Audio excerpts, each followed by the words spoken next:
Welcome to the video. This is me right here, right now, 2nd of September 2022. This is the end of winter. I've been really injured this year. I've taken a lot of time off the bike, etc. I'm still eating my high sugar diet every single day, last 20 plus years. High sugar every meal, unlimited sugars. This is a physique, unlimited sugars. Look at me 10 years ago, still lean. 20 years ago, still lean. Unlimited sugars, limited fat. The less active you are, the less fat you should eat.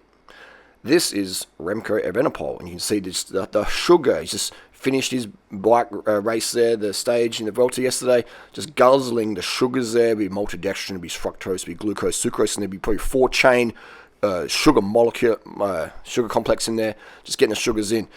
You need the sugars, man, all right? And the fat you eat is the fat you wear. I mean, look at the proof. Look how lean I am. You know, look how lean I am. How lean Natasha is, but how little we train, okay? Imagine if we trained as much as these Tour de France, these professional cyclists train. Damn, you know what I mean? I'd be like, damn, just be like glad wrap skin. So I'm so lean as it is. Anyway, let's get to the video. Just want to do an update, you know. I eat every day as much sugar as I want, regardless of my activity levels, all right? I just let my taste buds decide. How much sugar should you eat? As much as you crave. And I keep my fat, you know, generally around... I mean, I'm very lean, so I'd eat more fat than what I'd recommend people eat for weight loss. Like if you want to lose fat, don't eat as much fat as I do. Because I'm so lean, I do eat more fat to prevent myself getting like extra crazy lean, you know. But if you've got fat to lose, then keep your fat under 10 grams a day. Let's get into the other side of the video here. This is from the Durianrider.com coaching group. If you want the best coaching out there, the best coaching, I see so many people wasting time and money going in the wrong direction for weight loss or relationships or investments or whatever they're doing, social media careers, cycling tips, running tips, whatever video I do on, I got the killer advice for you. You know, so if you want that one-on-one question answered, there's unlimited questions. If you've got 100 questions a day, I will answer them in my coaching group. All right, start a new thread. We'll answer every single question. Unlimited questions. Who's offering that? Nobody out there with my level of subscriber base or experience offers that sort of service that I'm aware of. Hopefully that'll change. Anyway, here's the question. Great questions from the coaching group here. First question is, do a return. So it was a small biography and a return of your course since your childhood, please. Basically, what led you to post on YouTube? What got me on YouTube? Why I started doing YouTube is because I was getting a lot of questions on forums and stuff like that. I've been participating on forums, cycling and vegan and weight loss forums since 2003, giving advice. And so I would be, you know, giving this information and just check it's recording. I was giving all this information, and I found myself sort of like giving the same answers, and then people started emailing me, and I'm like, I need to make something where I can just send someone a link, because I'm typing out the same stuff, and whilst I love it, it wasn't really time productive. And one of my friends, Kelly at the time, she says, you should do YouTube. And I am super computer literate, like literally, like really poor with computers, you know, like people who spend time with me, they're like, damn, Harley, you're actually pretty hopeless with computers and tech. I can't believe you've earned all the money you have with computers. You know, you earn more than IT specialists do, and you're absolutely incompetent on the computer. I got no idea, man, really. Just the basics. So I often hand my stuff to Natasha to help me with. But, you know, it doesn't matter. I've got that passion. It's just who I am as a coach. I can get it out there somehow. And so with YouTube, I was just like, man, looks like a great medium, but it took me 2 years. It took me 2 years, literally, to work out how to upload a YouTube video. I was just, see, Natasha's laughing at me. Literally, Kelly, I was in Thailand, in Canterbury, she showed me YouTube, but then we clicked on the internet link, and YouTube was banned in Thailand in 2006 for a bit there.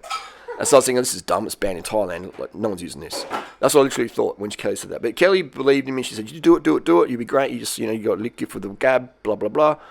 And then 2 years later, I was like, I gotta get this, you know, I just didn't know what to do, you know, I just didn't know what to do. And eventually I just sat down one day and just did it. Started up a YouTube account and uploaded my first video, and went from there, you know, and just because I wanted to help people, all right? It wasn't about making money or whatever. It's just who I am. I love to help people with their health and fitness. And weight loss, and just, I love getting people on the right direction, man, all right? I see so many scammers and frauds out there selling and telling people BS, bullshit, all right? Cycling world, running world, fake natty, all these industries, just people lying straight up, man, all right? Lying straight up. You even see it on like Facebook Marketplace or whatever, people selling bike parts that are dangerous or dodgy or totally worn out. And they're like, no, it's fine, mate. It's fine, bro. It's fine. And you'll point it out, and they'll acknowledge it, and they'll still sell it and say, no, it's fine. And you get a friend to message them, and they're like, yeah, no, it's fine, mate. It's fine, So just liars out, scammers out there looking for a schmuck to make $1 on. And so that sort of pissed me off. And I was a victim of scams, I guess. And so I thought, I want to be a truth teller when it comes to health and fitness and helping people in the right direction, right? And so that's my passion. That's my driving force today. If my channel got deleted today, I'll be like, damn, that sucks. All right, next channel, boom, up, Like, it's just how it is, man. Like, it's not what I am, it's who I am. I don't care for anything else other than being a coach for the things I'm interested in and what people need to hear about. So that's what got me on YouTube. It was just that desire to help. Basically, it was my friend Kelly, and it was a guy called Matt Monarch, who really was the catalyst, because he did a video in Chanthaburi, Thailand, where he used all these plastic bags for some durian. And this durian seller put the durian, the fruit, the magical fruit durian, the tropical fruit, which you've never had, you should have in Thailand or Malaysia or Asia. Don't use the frozen stuff, it's pretty crap. Get the best quality organic durian you can find, and if it's good durian, you have to sit down to eat it, because you'll be like, oh my gold, all right? If you're not sitting down with your mind blown, it's not real durian, all right? Real durian, you will fly across the world to get it. And those who know, right? If you know, you know. If you've had durian, I don't like it, you got sold stinky, rank durian. Everyone loves durian, but to find a good durian, that's the challenge. Anyway, so Matt Monarch is full money grubber dude. He was just using all these plastic bags, and I was just like, man. And then the person just threw the plastic bags in the trash, like probably 4 or 5 plastic bags and a little polystyrene thing. And I was just like, what the fuck, fruit? What the fuck? And so I'm like, I don't care. I am doing a YouTube video today, right, to show people you don't need plastic when you buy your thing. All right, you can minimize your plastic usage. We all use plastic, but let's minimize it. But so I bring my containers around me in Asia and get the fruit put in there, etc., etc. Sometimes you can't avoid it because it's already packaged and you want it in that moment or whatever. It's just, that's all you can get, So obviously, do your best in the moment. But anyway, so Matt Monarch inspired me to get on YouTube, get it cranking. And then 7,000 YouTube videos later, over 400 million views later, probably more than that if you can include all the videos from other people uploaded about me and stuff like that. So I have become, love it or hate it, an internet celebrity where everywhere I go, someone recognizes me, all right? There's not a day where I go out there and someone doesn't give me a double take look like, oh, I know that guy. Or, hey, Durianrider, hey, Harley, hey, man. Or ask for a selfie every single day. My inboxes get smashed every single day. All right. Natasha's making a banana smoothie. Let's just pause it for a second. Okay. And let's get back to it. This is what we have here. Never ever wait to make your smoothie. Never ever wait to do your YouTube video. All right. If you got to get your smoothie going, you get it going. That's how it is in my house. All right. If you need food, you need sugar, you need water, you need sleep, you need to make a video, you do it right now. Okay. And that's how it is. So we always prioritize sugar and water in this house. So Natasha turns the blender on. Boom. I turn the blender on. Boom. It doesn't matter. No, it's just the video can pause. We can come back to it. Sugar is the priority. So that's how we roll here. Never, ever, ever, ever, ever let your body run out of sugar. If you've got a sugar craving, hit it right now. Have as much sugar as you want. Natasha just made a banana smoothie. Ripe bananas, water, and sugar. As much as she wants. This is so we just talked about the YouTube stuff. So yeah, basically, posts on YouTube. Want to help people. Just want to help people get it done. And it's brought me an incredible lifestyle. People always say to me, I feel so lonely, I've got no friends in this town, or no one in my town rides a bike, or I've never met another person who's into what I'm into. And so, yeah, because you're making yourself private, man. All right? You're making yourself private, okay? Oh, I don't want any trolls. I don't want any trolls, Harley. Well, what do you want? You're like, you know what I mean? People want everything, but and to do nothing for it. That's just that. We're all like that because that's just human nature. Conserve calories, maximize benefits. Otherwise, in the jungle, if you burn too many calories, you die from starvation. So we're all by default wanting to preserve calories, all right? So we don't run out of calories. But we have unlimited calories in today's world. If you live in the Western world, if you've got access to YouTube, you have access to calories, carbs, and body fats. So that's the deal there. You know, I wanted to help people, and then I became the person everyone wanted to be around, and it just everything got better from there, even better.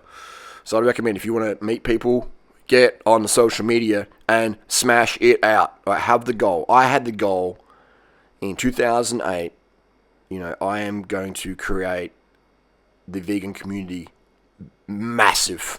I'm going to create the vegan community so big that there'll be so many vegans who don't even know who I am, because you know the vegan movement will get so massive online that it'll be so hard to find me because there'll be other vegan people on there making content. Okay, that I'll be pushed. But what I felt like at the start in 2008 when I was making content, I felt like I was the only one in the room on YouTube vegan world. Okay, I was who was consistent. People would come and go. I was the person that every week or so there'd be a video from me, or every day. Like, you know, I was there. I was consistent. People knew I wasn't going away. I never will from the internet. But my goal was to create the party and the room so big that people in the end were like, we can't hear you. There's too many people shouting. You know, because it takes all types to build communities. Yeah, not just me. We need professionals. We need all different demographics represented, etc. Okay, not just the good, you know, the rascals like me. And so that's what happened.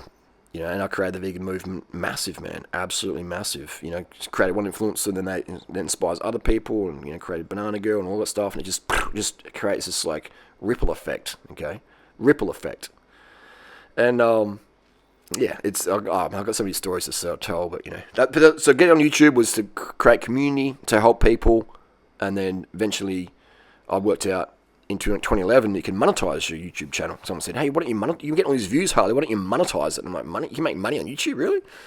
And then boom, went from there. So yes, it's win, win, win, win, win. People are like, "I don't have any friends. I don't have any money," and it's like, because you don't put any work on the internet, mate. Well, I'm nothing special. I'm nothing special. Never am I. I'm just passionate and hardworking, okay? Everyone can be passionate and hardworking. Find your niche, find what you're passionate about, and work so hard.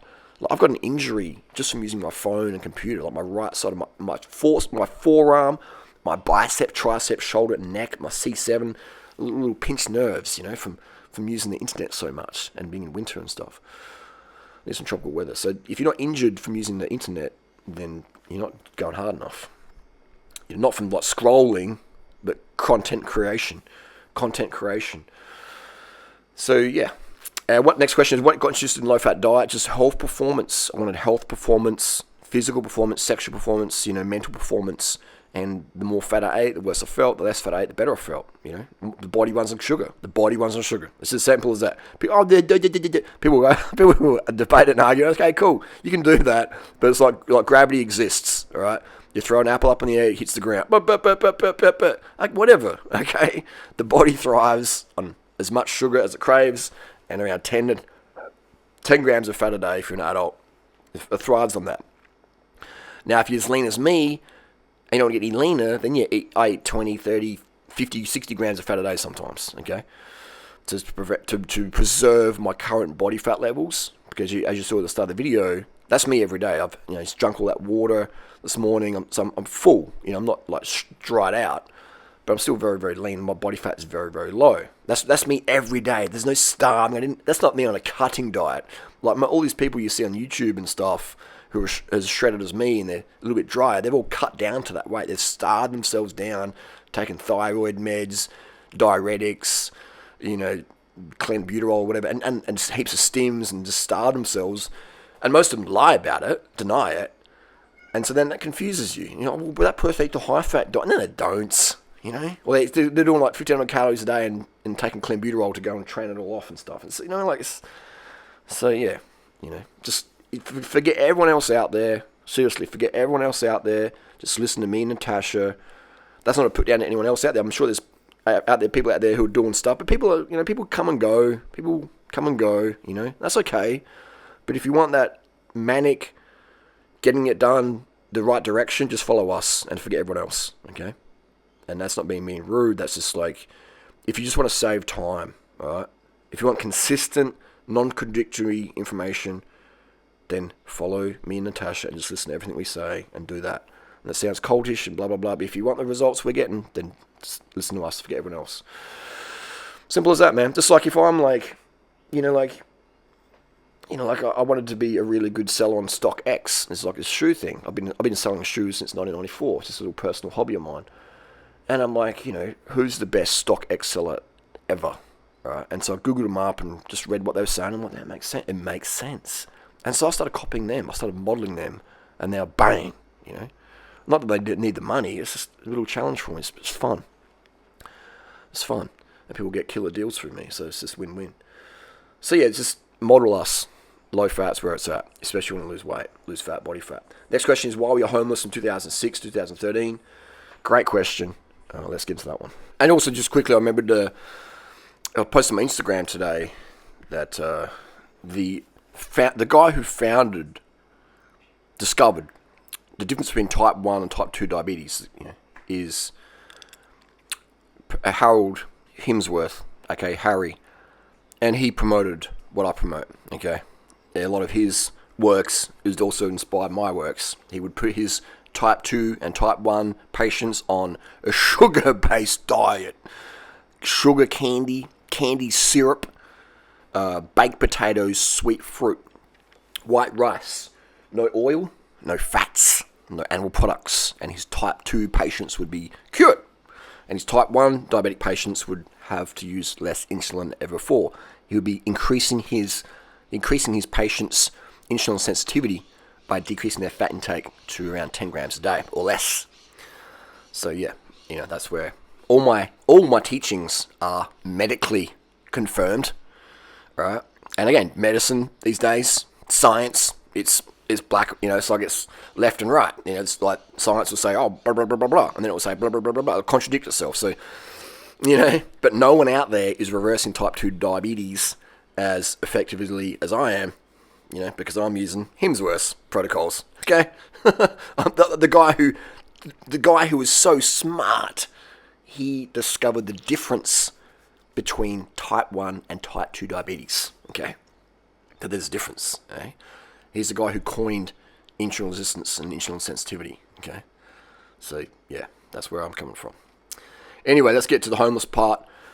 Love being homeless. I was homeless in 2006 to 2013. A bit before that as well, on and off. But I basically got hit by, had an accident of a bus, and it wasn't horrific. It was just I developed some niggles where I couldn't stand on my feet and work at the bike shop. And so I basically was forced to live on welfare. And, so I'm living on a few $100s a week, and I'm like, I need to pay my rent, but I can't eat the fruit I want to eat, okay? So I'm like, I've got to choose, I've got to choose one. And I can't just be paying for a room in a house and then go travel on that, because I've got to choose what I want to do, travel with my bike or pay rent. So I thought, what I can do is I can bring my house with me. So I brought my house with me. My house became some bike packing bags, and I had a few items stashed in the bushes and some in my friend's garage in a bodyboard bag. I had a bodyboard bag. All my possessions in 2005 would fit in a bodyboard bag. And so I would travel around on my welfare because I couldn't work, and so I was living below the poverty line. I wasn't living on the poverty line. I was living below the poverty line. But again, I'm in Australia, so I get a couple $100 a week. In Africa, you don't get nothing. So I was always grateful. I was always grateful. I'm never a victim. I'm a champion. Whatever happens in my life, I spin it so I win it. So I got hit by this angry bus driver. Eventually, I got a massive payout from that. But I'm just saying, but until that payout happened, I was dead broke. But even when the payout, I did get the payout, I still lived the same dead broke lifestyle because I just love it. I love being homeless. But now, fast forward to 2022, I multiple properties and just got more money than I know what to do with and stuff like that, and never have to worry about money ever again in my life. And I love that. I'm grateful for that. I've worked hard for that, and I've provided value, honest value for people, and I've been rewarded for that. But I enjoy being homeless. I would say being homeless for me, I'd recommend everyone needs to be homeless for like 5 years, especially men. All right, guys, you really need to become homeless, man. All right, today, just go out there and be homeless. Okay, I recommend it. It sounds crazy, but I recommend it. People go, how do you pull these? Like, Harley, I look at you and you're like, yeah, you might be 6 foot, but you look like a bit of a crackhead, and you're balding, and you look weird, But you pull these women, man. Like, they want to live with you, they want to stay with you. That it's not just for the clout, it's like for everything. A lot of them don't even want to do YouTube. I'm forced them to do YouTube. Like, all my girlfriends, I force them to do social media. They don't want to do it really. They enjoy it, but they just want to be like with me and follow me around and serve me and be like a wife to me. They don't really want to do it. They do it for me, and I force them, all of them, every single one of them. And they benefit. They make some money and make some friends and all that stuff. And they enjoy that part, but really, it's not really the driving, burning purpose. That is just, they just want to be with me and live a comfortable lifestyle and serve me and keep me happy and stuff. And I appreciate that. But, and so the reason I have this character is largely from being homeless. And when I was homeless, I was totally sober. All right, I was using no drugs in 2000. From 1997, I stopped doing street drugs, and only in 2014 I started dabbling in anabolics, and 2015 started dabbling in like some of the smart drugs, prescriptions like Ritalin, etc. Very, very rarely. I still have a script from 2015 today in 2022, like the same box of Ritalin pills. Right? So that's how little I use. Very, very little of any of these things. I experiment with things. Modafinil or stuff like that, but it's not daily, it's not weekly, it's not even monthly, if you look back at it. So, but yeah, in terms of homeless, you definitely have to be straight, right? You can't be using any drugs, all right? Not even caffeine, man. Like, it's everything off, all right? For a part at least, just so you can really sober your brain, get all your dopamine and serotonin receptors all just like clean and pure. And if you want to add things in, you can do so in micro amounts, but not daily. So I recommend all men should be homeless because it teaches you character. Right? So sleep in your car, sleep in the bushes, travel with a bike, but be homeless. I did house sitting. I would sleep on beaches. I would look after people's properties here and there. But at the end of the day, I was homeless. I had no fixed address. When people said, "Where do you live?" It's like, "Well, I'm living here this week. I don't know where we're living. I don't know where we're living next month, but I'll be having fun anyway. Because I'm passionate about helping the planet, etc." So I reckon men should be homeless for sure. Women, it can be a bit sketchy, especially if you're pretty like Natasha. If Natasha was homeless, then the society would be a bit cruel to that. She'd be getting exploited and stuff more than she does at my place. So it's like, for men, all men should be homeless because it makes you more of a man, okay? Makes you more of a man. So that's my recommendation. All men today, be homeless, Even if you got kids, man, just like be homeless so your kids come and visit you and just have character, Like, seriously, like the kids I know that have the richest parents, the parents that come from money, all those kids have problems, man. Eating disorders or drug issues or entitlement issues. It's broken, man. The system's broken, all right? Never give your kids a cent, really. It just, it just spoils them, man. It spoils them. Like, Natasha pays her way here, She wanted a new stove. So she bought it herself with the money she earned from social media, and she feels good from that. She feels proud of that. Like, she loves her stove. Like, she's worked to get it, and she paid for it, and it's her stove, and she loves it. She wanted new curtains, so she bought new curtains. I didn't pay a cent, but that's it gives her the power, and it makes her feel mature and responsible and successful in that aspect of like earning the money and buying the things you want with it. It feels good versus just get shit for free, And it's like, yeah. People say, it's not, social media's not a job. Yeah, I mean, it's easy money if you're a hot chick, but it's still, you got to put the work in there. You got to put the work in there. Some sort of work. So it's all relative. That's the deal. So that's why I was homeless for injury, forced homelessness.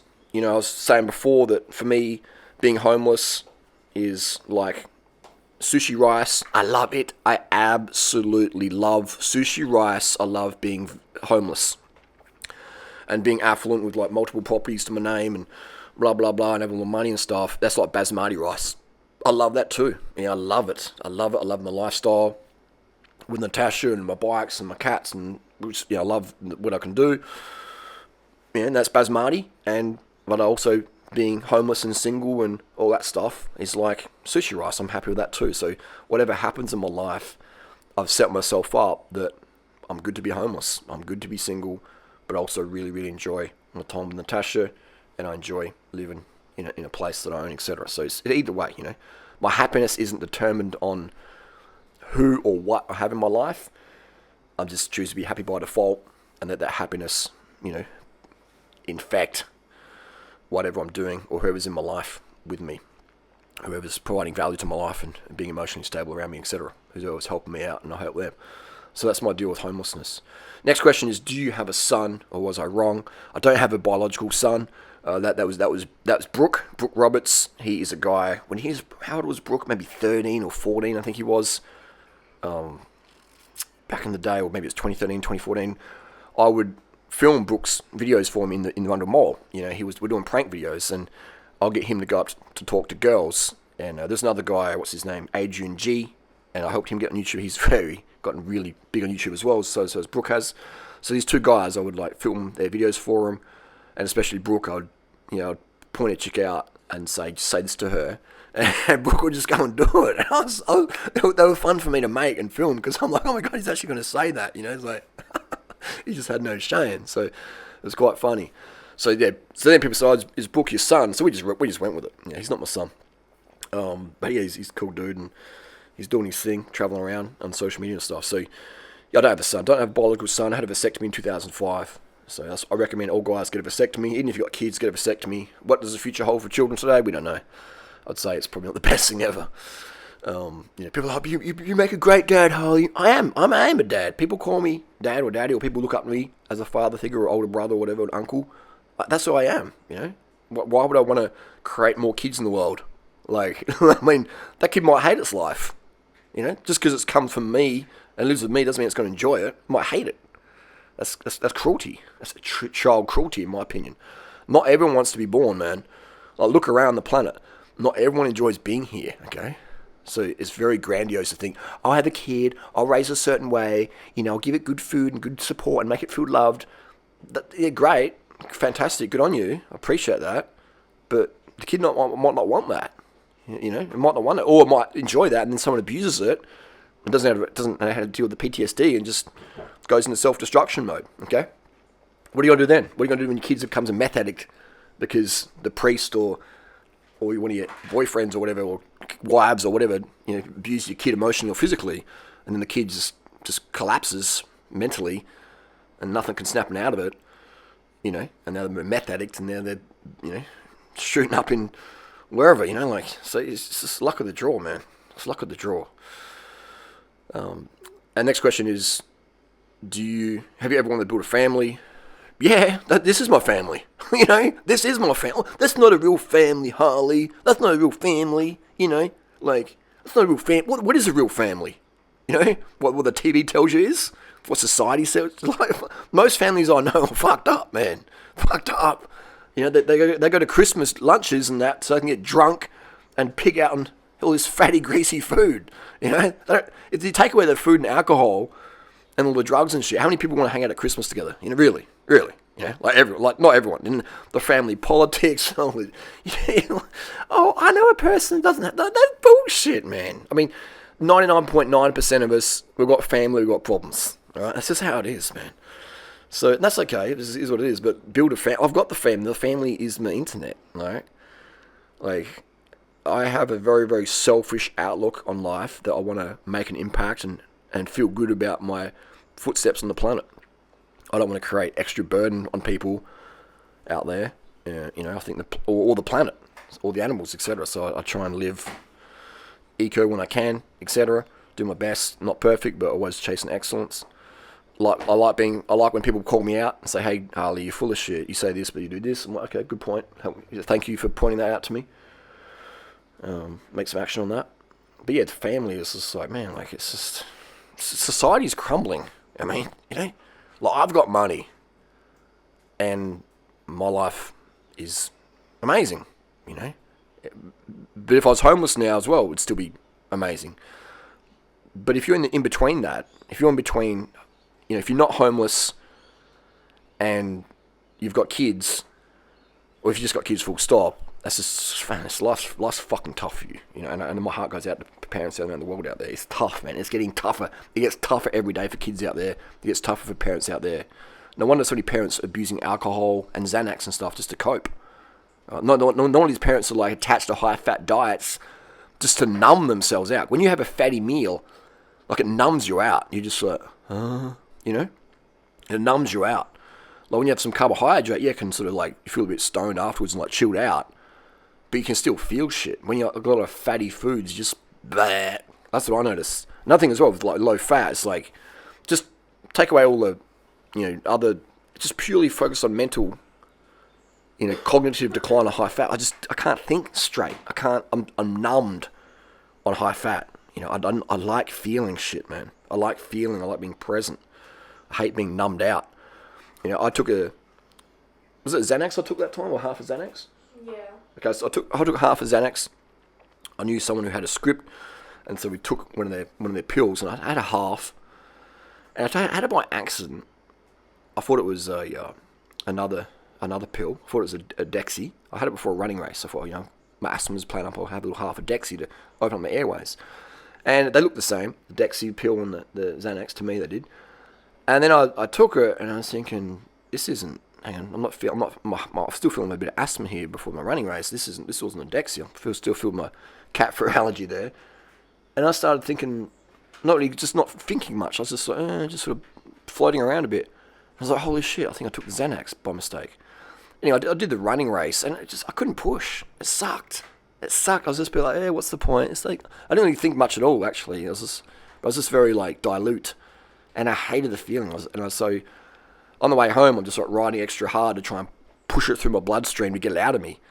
And I hated it, man. I hated the feeling of the Xanax. It took away all my, you know, like anxiety or thought processes. I like to be like, you know, I love anxiety. I love thinking and, you know, just riding that wave of thinking and deep thought, you know. I love that, being constructive in the head, controlling my thoughts, and the Xanax just took it all away. And I'm just, I want to feel what it's like to be human, you know, and enhance. So anything I ever take, I will take in a micro dose. Like if I take a dextroamphetamine or a modafinil or Ritalin, it's not every day, otherwise it affects the sleep cycle too much. And when I do take it, it'll be like a quarter dose, like a quarter of the tablet, just so I still feel like me, which I enjoy feeling like myself, but a little bit enhanced me versus two pinging and then just like crashing later on. So just a quarter dose or a half dose for the dextroamphetamine, the open up the airways for the cat fur allergies, etc. Just when I'm trying to run a sub 17 or a sub 18 5k, and I don't like feeling the tight lungs from the congestion of the cat furs, etc. So it's all good, you know. And I'm going to Asia soon. I won't take those things with me, you know, because I don't need them over there because I'll be away from the cat furs. So there's a time and place for certain things. I won't take my asthma puffer with me when I go to Asia because I won't be around any cats. So there you go. So there you go. That was the question. You know, like, yeah, but there's parents on Xanax and stuff just because they want to numb themselves out, because I understand, like, having kids is overwhelming for some people. You know, for a lot of people out there. People don't understand how hard it is. It's hard having kids, man. You got no idea. I see it with my friends and family. You know, I guess I've got no idea because I don't have it 24/7. I go in there and see it with open eyes, and I'm thinking, damn, this is fucking crazy. This is insanity. It's amazing that people deal with it. You know, no wonder drugs and alcohol form such a big part of people's lives, is to deal with the PTSD of being a parent.